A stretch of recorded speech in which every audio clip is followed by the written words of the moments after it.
Kumusta mga kaibigan? Tinanggap ko kayo sa aking channel na sina Murat Yildirim at Tagbo Buyak Usten ang mga nangungunang aktor. Nagsimula na ang shooting ng Find Me.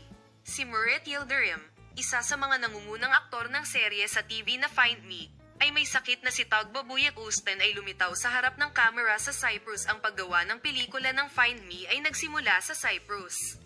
Ang kwento ng Find Me ay isinulat ni Nis Senador, isinulat ni na Emre Öztürk at Hazar Kazais, at sa direksyon ni Rekay Karagöz. Ang serye, na pinagbibidahan ni na Murat Yildirim at Tuba Buyak Usten, ay tungkol sa isang malalim na kwento ng pag-ibig.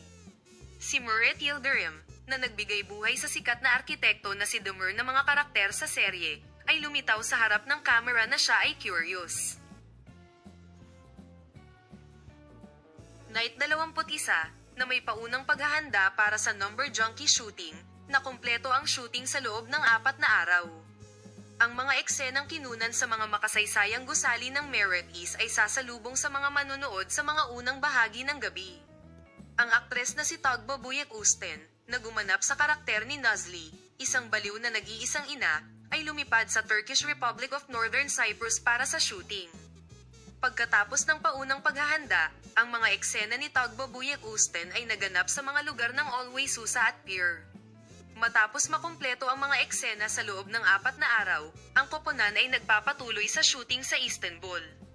Ang Find Me ay tungkol sa pakikipaglaban ni Demir sa kanyang ina na si Nazli para alagaan ang kanyang pamangkin nang malaman niyang may anak ang kanyang namatay na kapatid.